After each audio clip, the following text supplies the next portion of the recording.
boleh ada di tempat ini. Karena anugerah-Mu Tuhan, kami boleh ada dalam hadirat-Mu. Terima kasih Tuhan, terima kasih Engkau yang sudah menyelamatkan setiap kami. Dan saat ini Tuhan, kami anak-anak-Mu Tuhan, untuk belajar berterima kasih kepada-Mu Tuhan. Sebentar kami akan menaikkan puji-pujian, biar Engkau yang memberikan urapan buat kami Tuhan, supaya puji-pujian itu Tuhan boleh menyenangkan hati-Mu dan boleh menjadi berkat buat kami semua dan buat orang-orang yang mendengarnya ya Tuhan. Terima kasih Tuhan Yesus, terima kasih. Kami serahkan ibadah dari awal pertengahan sampai akhirnya dalam tangan kuasa-Mu saja, di dalam nama Tuhan Yesus Kristus. Haleluya, amin. Saya undang untuk tetap berdiri, kita akan naikkan pujian Betapa Baiknya Engkau Tuhan.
Beberapa orang di dunia ini butuh keselamatan yang saudaraku, karena di mana-mana kita mendengar bencana alam, di mana-mana, dan saat ini juga terjadi pandemi saudaraku. Namun ada satu keselamatan dalam Tuhan Yesus.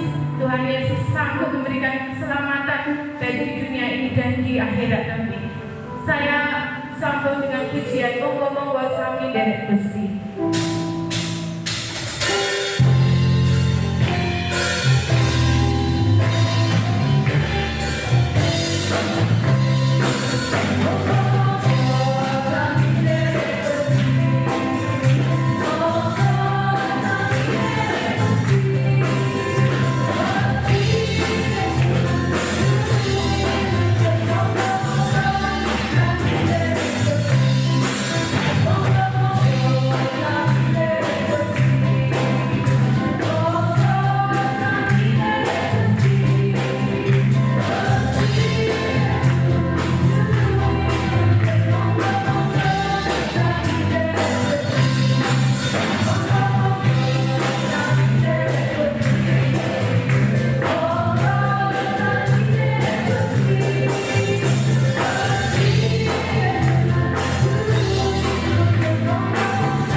Sebenarnya tidak akan siapkan hati kita untuk mendengar firman Allah, biar firman Allah yang berfirman buat kita semua. Saya undang saudara-saudara untuk bangkit berdiri, kita akan menaikkan pujian Pulau Panjenengan Wonten Sesana.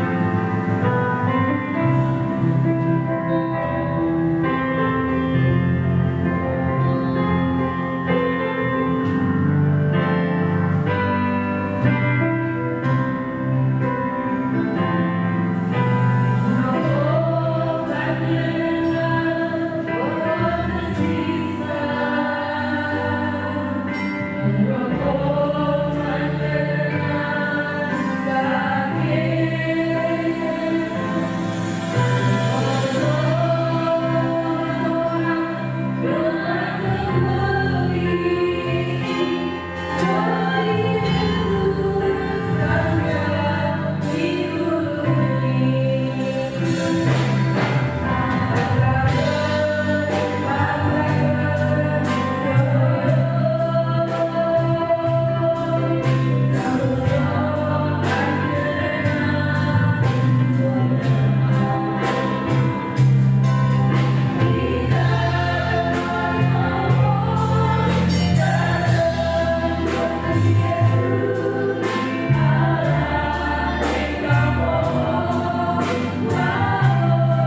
Ya Bapa, sebentar kami mau mendengar kebenaran firman-Mu. Pakai hamba-Mu Tuhan untuk menyampaikan kebenaran firman Tuhan. Sehingga Tuhan Yesus kami, setiap hati kami, telinga kami, kehidupan kami boleh Tuhan dibenahi dengan kebenaran firman-Mu. Ajar kepada kami Tuhan menjadi Tuhan seorang murid yang mau benar-benar akan memberikan firman Tuhan. Terima kasih Bapa. Tuhan Yesus kami serahkan dalam pemberitaan firman-Mu dari awal dan akhirnya nanti. Biar Tuhan yang campur tangan, Tuhan yang berkarya lewat hamba-Mu pada saat sore hari ini. Kami Tuhan mau mendengar kebenaran firman-Mu dan ucapan syukur kami di dalam nama Tuhan Yesus Kristus. Haleluya. Puji Tuhan. Selamat sore Bapak Ibu. Selamat berjumpa. Salam sejahtera dalam kasih Tuhan Yesus Kristus. Bagaimana kabarnya Bapak Ibu? Sehat semua? Luar biasa. Tuhan memberkati Anda. Pengen diberkati lagi? Mari kita akan membuka hati buat firman Tuhan, supaya Anda diberkati oleh Tuhan secara jasmani dan secara rohani. Tema firman Tuhan sore ini berbicara tentang tinggal di dalam Tuhan. Temanya apa Bapak Ibu? Tinggal di dalam Tuhan. Ayatnya mana? Ayat dasarnya Yohanes 15 ayat 4 sampai 6. Tinggallah di dalam aku dan aku di dalam kamu. Sama seperti ranting tidak dapat berbuah dari dirinya sendiri kalau ia tidak tinggal pada pokok anggur.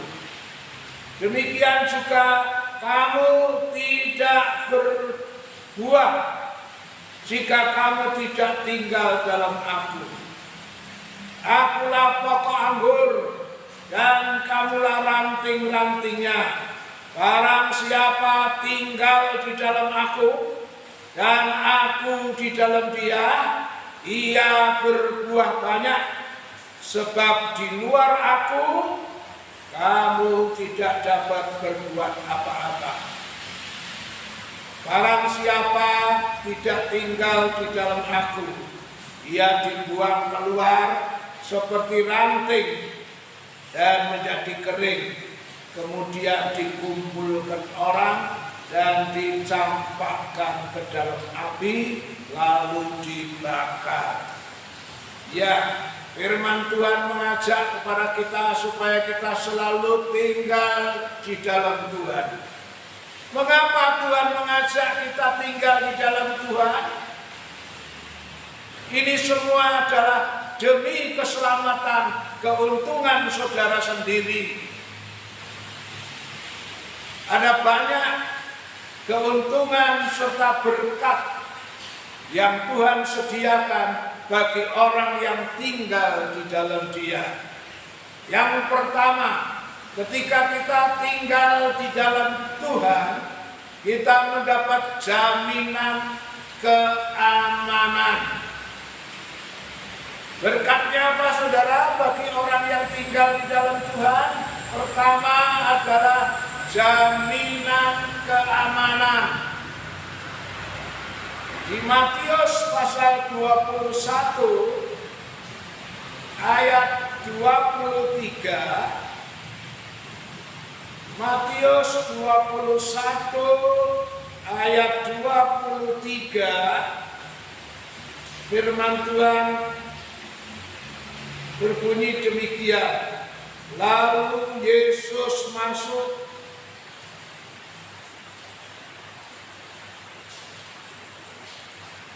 Yang saya maksud adalah Matius 21 ayatnya 23. Ayatnya 33. Dengarlah satu perumpamaan yang lain. Adalah seorang tuan tanah membuka kebun anggur dan menanami pagar sekelilingnya.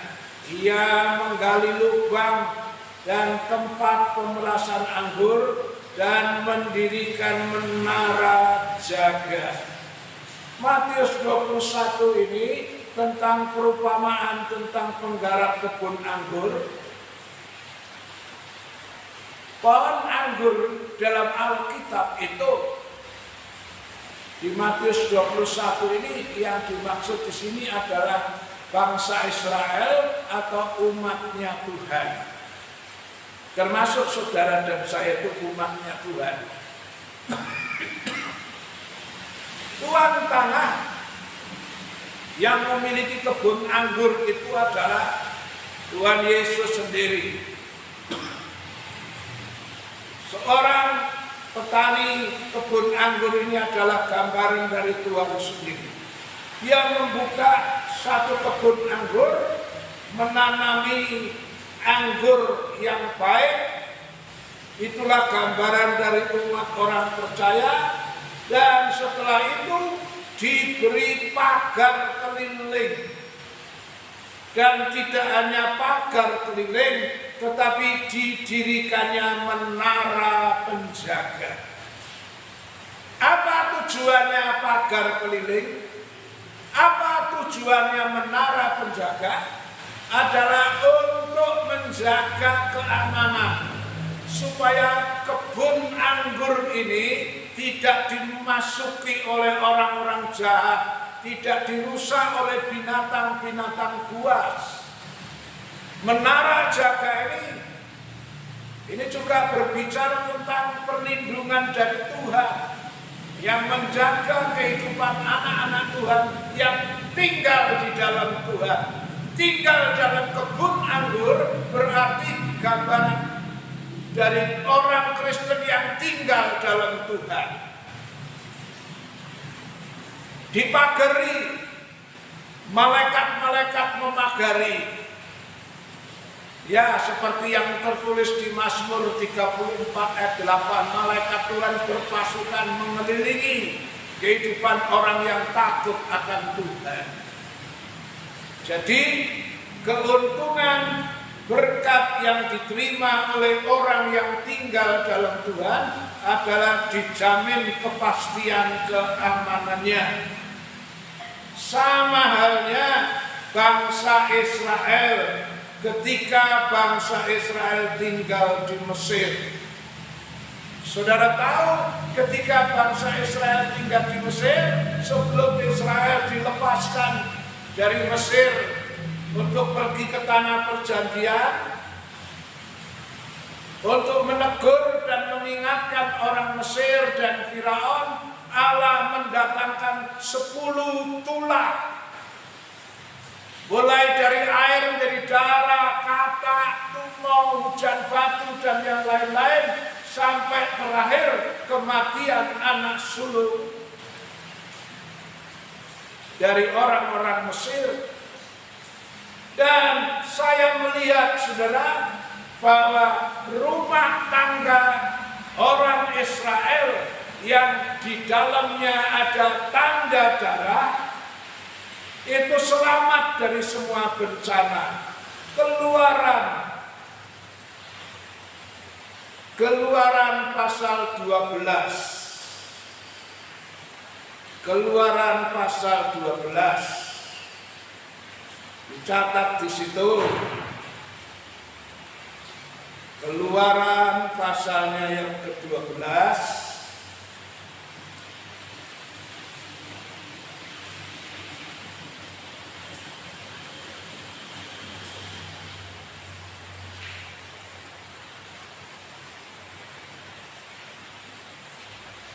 Keluaran pasal 12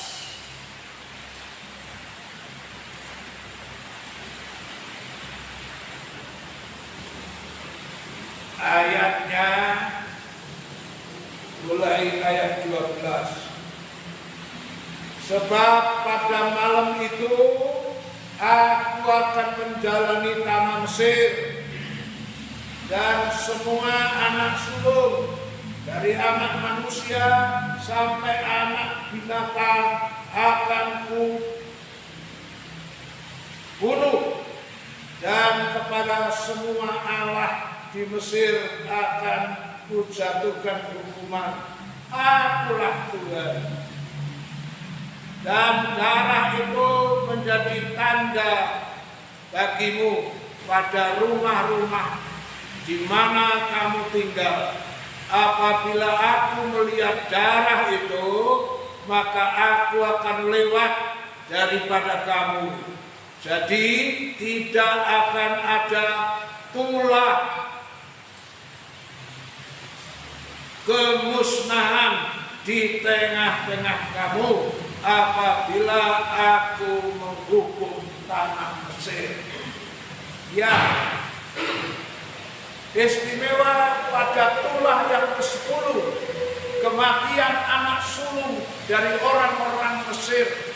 Tapi rumah-rumah Israel yang ada tanda darah, malaikat maut lewat. Sekarang saya bacakan kembali ayat 18 dan sampai 20. Ya, dengan catatan bahwa rumah orang Israel itu selain ada tanda darah, di dalam rumah orang Israel itu selama 7 hari tidak boleh ada ragi. Nah, orang Israel yang rumahnya ada tanda darah itu gambaran dari orang Kristen yang tinggal di dalam Tuhan, menerima Tuhan Yesus sebagai juru selamat, menerima korban Kristus sebagai korban penebusan. Ya, semua malapetaka lewat, tidak mengenai rumah Israel yang ada tanda darah. Inilah bicara tentang kehidupan orang Kristen yang tinggal di dalam Tuhan, dijamin rasa aman dari segala tulah dan malapetaka. Itulah sebabnya di saat-saat seperti ini, di mana dunia pada umumnya dan juga di negara kita sedang dilanda bencana COVID, jangan kita menjauh dari Tuhan. Justru kita akan mendekat dan tinggal dalam Tuhan. Karena Tuhan janji, orang yang tinggal di dalam Tuhan dijamin keselamatan keamanannya. Seperti halnya Israel yang rumahnya ada tanda darah, 10 tulah datang kepada Mesir, tetapi 1 tulah pun tidak kena kepada orang Israel yang rumahnya ada tanda darah. Inilah gambaran dari orang Kristen yang tinggal di dalam Tuhan, dijamin keamanannya. Yang kedua, berkat yang kedua yang diterima oleh orang yang tinggal di dalam Tuhan adalah berkat kecukupan alias tidak kekurangan. Filipi 4 ayat 19. Filipi 4 ayatnya 19.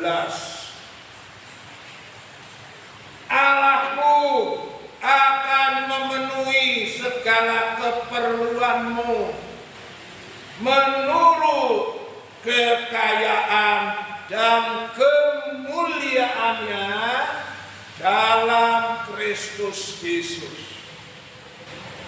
Janji Tuhan, Allahku akan memenuhi segala keperluanmu.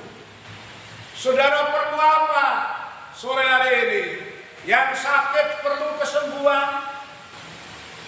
Dalam masalah ekonomi Anda sedang mengalami permasalahan tentang keuangan. Anda ada kebutuhan ini dan itu. Firman Tuhan bilang, Allahku akan memenuhi segala keperluanmu. menurut kekayaannya. Kalau bilang menurut kekayaan Tuhan, Allah itu kaya raya, Allah itu yang punya langit dan bumi. Keperluan kebutuhan saudara dibandingkan kekayaan Allah tidak seujung kuku. Jadi jangan khawatir, orang yang tinggal di dalam Tuhan dijamin segala keperluannya. Allah akan memenuhi segala keperluanmu menurut kekayaan dan kemuliaannya di dalam Kristus Yesus. Syaratnya tinggal di dalam Yesus Kristus. Jangan tinggalkan Dia. Dulu ada nyanyian yang mengatakan, jangan kau tinggalkan Bethlehem kalau kau tak mau jatuh. Jangan kau tinggalkan Bethlehem kalau kau tak mau jatuh. Jangan tinggalkan Tuhan Yesus kalau kau mau dapat teduh. Rajin datang di kebaktian, Tuhan beri kirang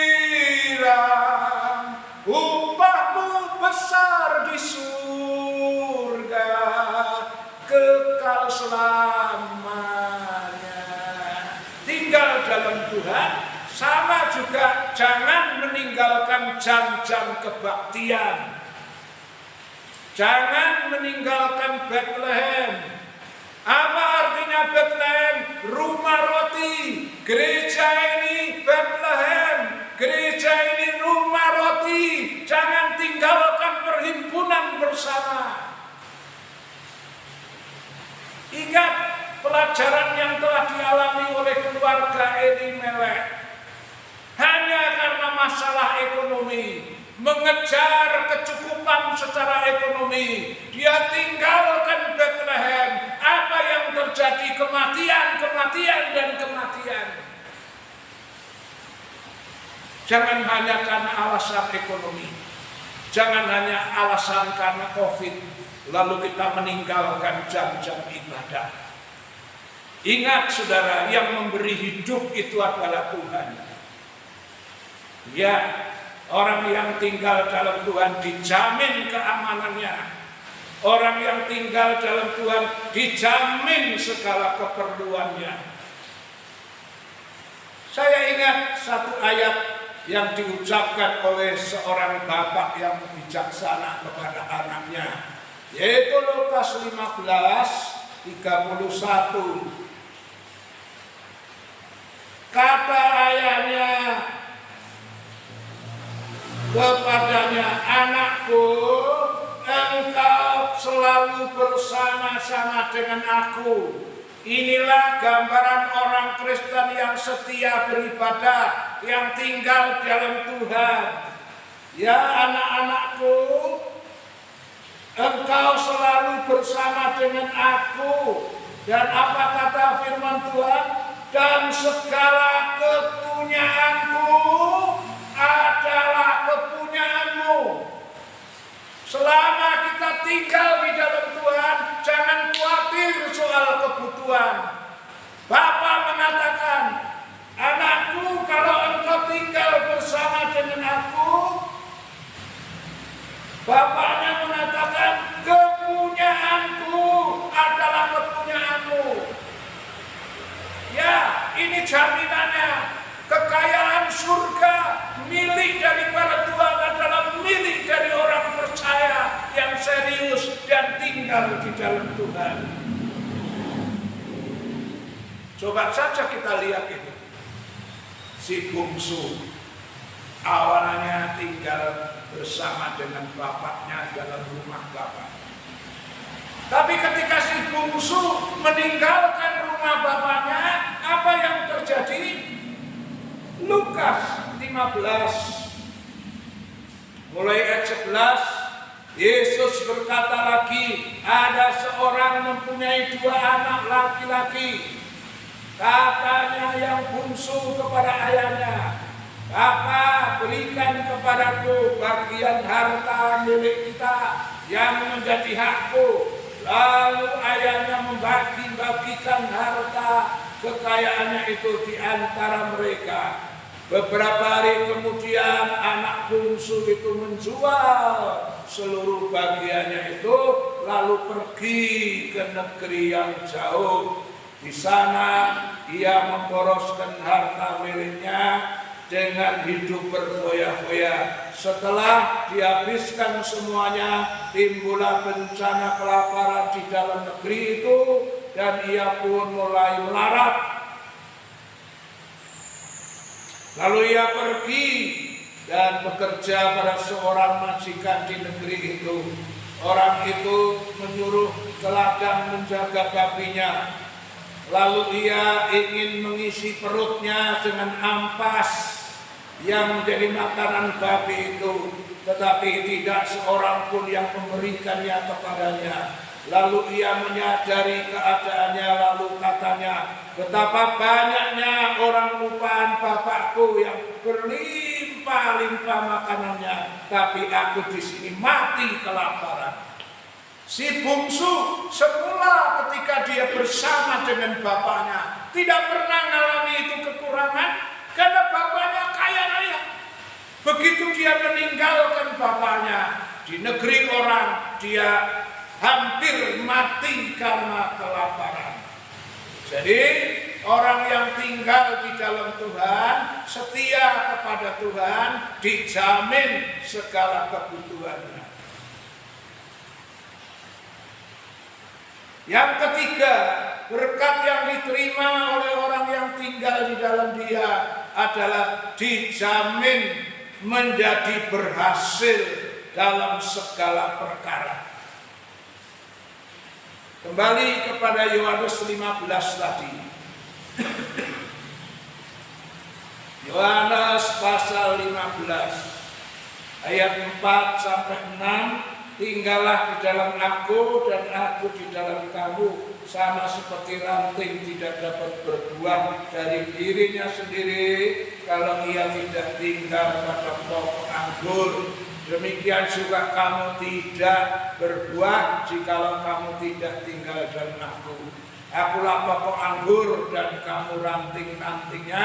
Barang siapa tinggal dalam aku, perhatikan, barang siapa tinggal dalam Tuhan dan Tuhan di dalam dia, ia berbuah banyak.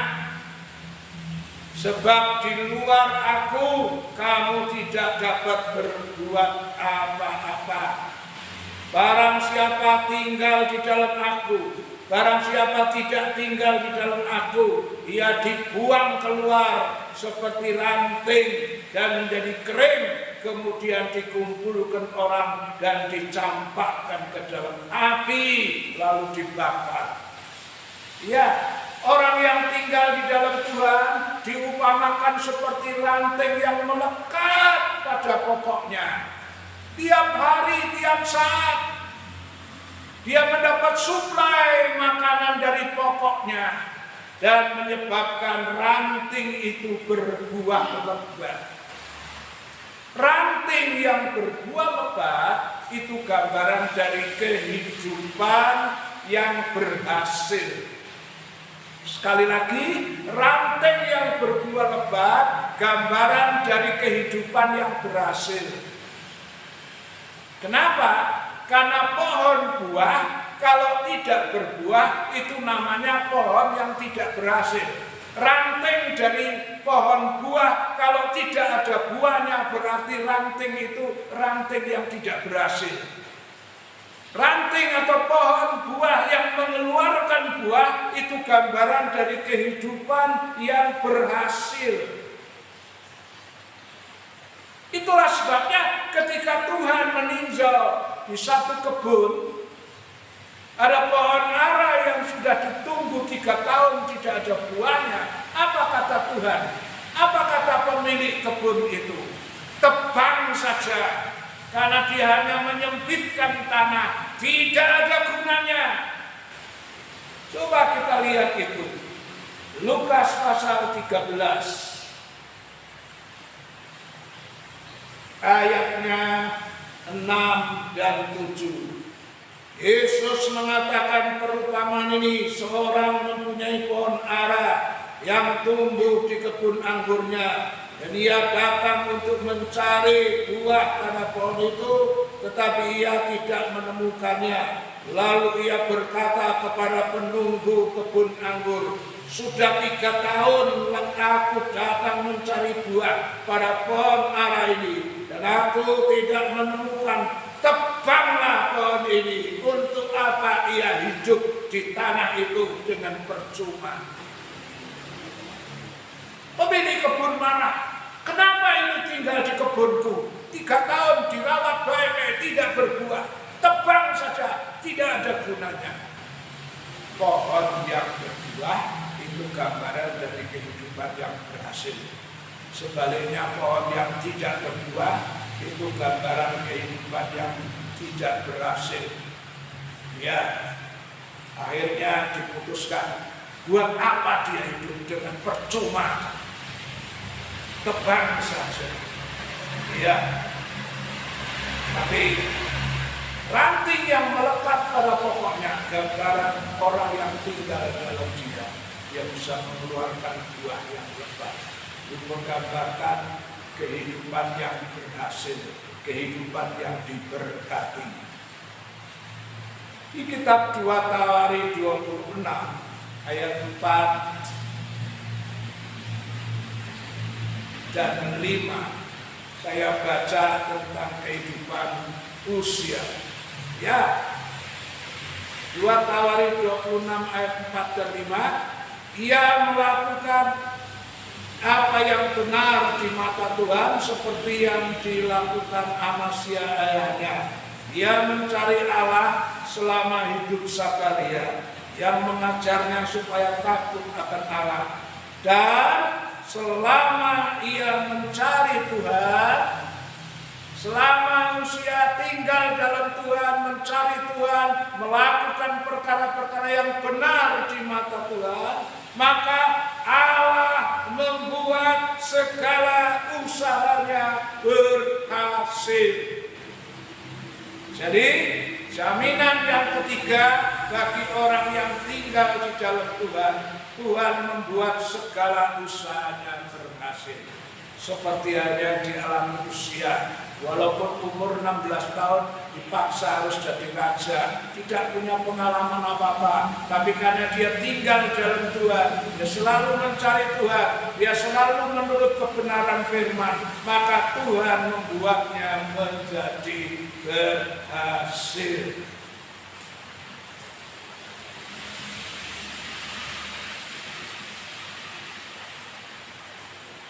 Yang keempat, berkat yang diterima oleh orang yang tinggal di dalam dia adalah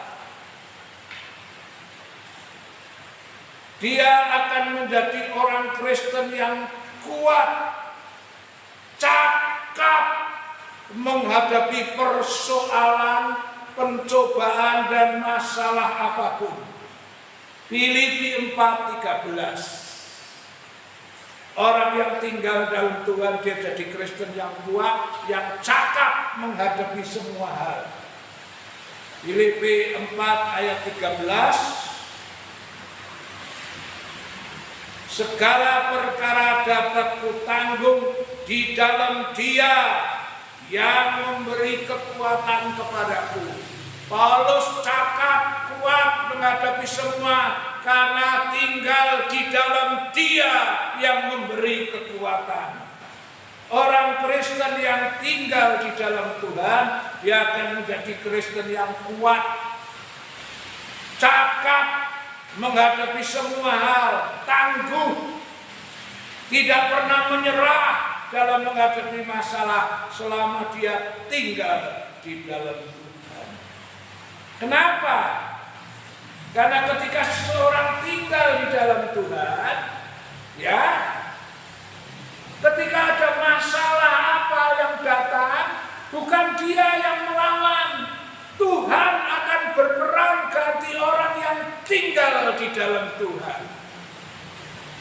Yohanes 10 ayat 28.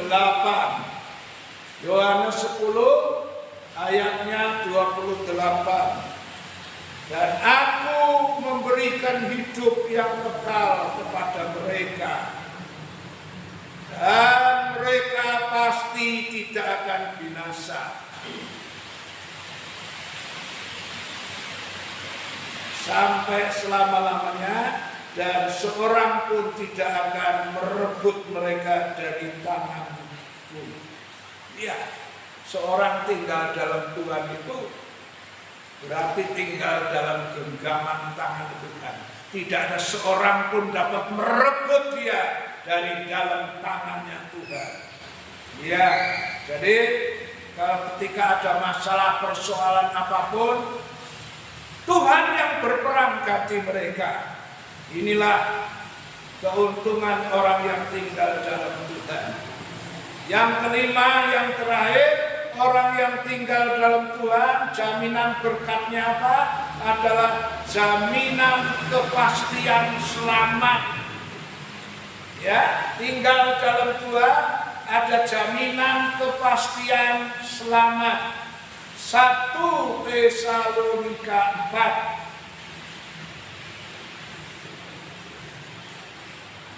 Ayatnya mulai ayat 13 dan 14. Selanjutnya kami tidak mau saudara-saudara bahwa kamu tidak mengetahui tentang mereka yang meninggal, supaya kamu jangan berduka cita seperti orang-orang lain. Karena jika kita percaya bahwa Yesus telah mati dan telah bangkit, maka kita percaya juga bahwa mereka yang telah meninggal dalam Yesus, itu orang Kristen yang setia sampai akhir, akan dikumpulkan Allah bersama-sama dengan Dia. Orang Kristen yang tinggal dalam Tuhan setia sampai akhir, ketika dia meninggal, dia akan dikumpulkan Allah bersama-sama dengan Dia. Di mana tempatnya Allah? Apa di neraka? Tidak mungkin. Tempatnya Allah itu di sorga. Orang yang tinggal dalam Dia, tinggal di dalam Yesus, ketika meninggal dikumpulkan Allah untuk tinggal bersama dengan Allah di dalam kerajaan sorga. Itulah sebabnya Kitab Wahyu pasal 14 ayat 13 mengatakan, berbahagialah orang yang mati di dalam Tuhan. Ya, berbahagialah orang yang mati dalam Tuhan. Artinya sampai garis finish, sampai langkah terakhir dia tetap setia tinggal dalam Tuhan, itu termasuk orang yang berbahagia. Karena ketika dia mati, dia dikumpulkan Allah di dalam surga. Kita akan melihat poin terakhir adalah apa arti dari tinggal di dalam Dia. Apa artinya tinggal di dalam Dia? Tinggal dalam Tuhan. Tinggal dalam Tuhan itu tidak sekedar asal rajin beribadah, ikut pelayanan.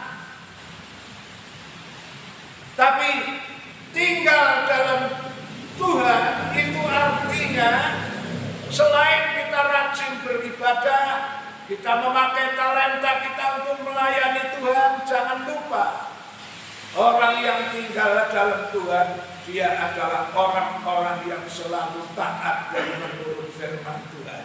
1 Yohanes 2 ayat 4 dan 5. 1 Yohanes 2 ayat 4 dan 5. Barang siapa berkata aku mengenal Dia, tetapi tidak menuruti perintahnya, ia adalah seorang pendusta, dan di dalamnya tidak ada kebenaran. Siapa yang mengatakan mengenal Dia, tinggal di dalam Dia, tetapi dia tidak menurut firman Tuhan, Firman Tuhan bilang dia seorang pendusta. Tapi barang siapa menuruti firman-Nya, di dalam orang itu sungguh sudah sempurna kasih Allah. Dengan itu kita ketahui bahwa kita ada di dalam Dia. Kita bisa mengetahui kita tinggal di dalam Dia selama kita tinggal nurut firman Tuhan. Orang yang setia ibadah pelayanan kalau dia tidak menurut firman Tuhan, ya dia dikatakan di sini seperti pendusta dan sebenarnya dia di luar dari Tuhan. Tinggal dalam Tuhan tidak sekedar asal rajin ke gereja, tidak sekedar asal aktif dalam pelayanan, tapi lebih jauh lagi adalah orang yang hidup menurut kebenaran firman. Marilah kita akan koreksi diri kita sendiri, tidak usah koreksi orang lain. Apakah Anda berada tinggal dalam Tuhan atau di luar Dia? Yang tinggal di luar Dia bakal mengalami binasa, tapi orang yang tinggal di dalam Dia sampai akhir hayatnya, Tuhan bilang berbahagialah orang yang mati di dalam Tuhan, karena dia beristirahat dari segala penderitaan dalam dunia dan mendapat mahkota yang Tuhan sediakan. Puji Tuhan, bentar kita akan menerima tubuh dan darah Tuhan. Ya,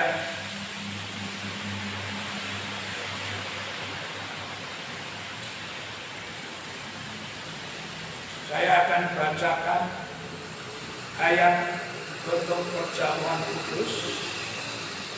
Sebelumnya kita akan berdoa untuk kebenaran firman yang sudah disampaikan, sekaligus untuk perjamuan suci. Bapa dalam surga, kami sudah dengar firman-Mu untuk tinggal di dalam Tuhan. Karena orang yang tinggal dalam Tuhan ada bermacam-macam jaminan. Jaminan keamanan selama di dalam dunia, jaminan segala kebutuhan, dan juga jaminan Tuhan membuat segala usaha kami menjadi berhasil. Dan Tuhan lebih daripada itu adalah jaminan keselamatan. Karena orang yang tinggal di dalam Tuhan, ketika dia mati, dia dikumpulkan bersama dengan Allah. Terima kasih. Sebentar kami akan menerima perjamuan suci. Alkitab mengatakan, barang siapa makan tubuhku, minum darahku, ia tinggal di dalam aku, dan aku tinggal di dalam dia, dan aku bangkitkan dia pada hari kiamat. Dalam nama Tuhan Yesus Kristus. Berkatilah roti anggur yang akan kami terima, dan itu menjadi tubuh dan darah Tuhan yang menyatukan kami dengan Tuhan. Dalam nama Tuhan Yesus. Amin. Ya, saya bacakan ayatnya untuk perjamuan suci. Sementara mereka itu makan, mari kita angkat tubuh Tuhan, diambil Yesus roti, diberkatinya, lalu dipecah-pecahkannya, diberikan kepada murid-murid sambil berkata, ambillah, makanlah, inilah tubuhku. Roti yang diberkati itu tubuh Yesus. Terima dengan percaya dalam nama Tuhan Yesus. Haleluya.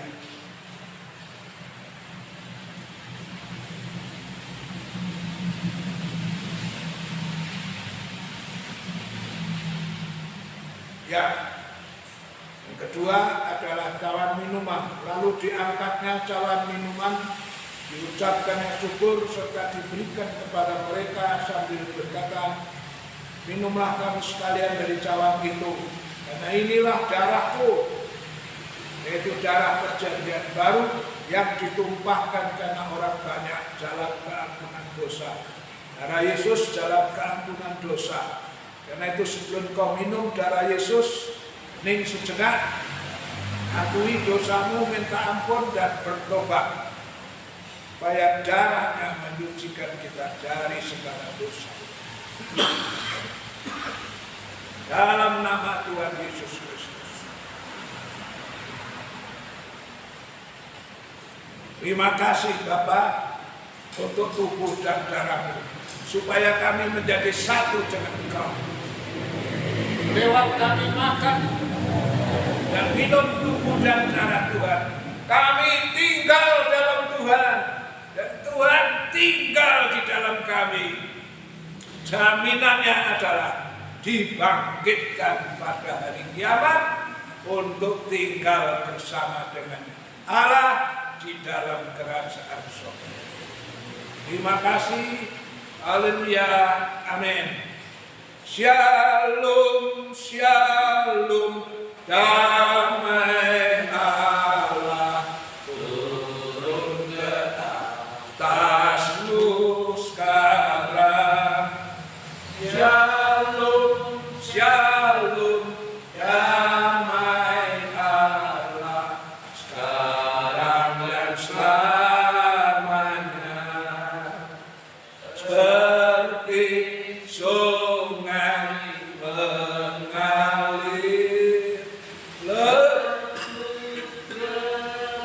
bersih, seperti burung merpati, damai surgawi.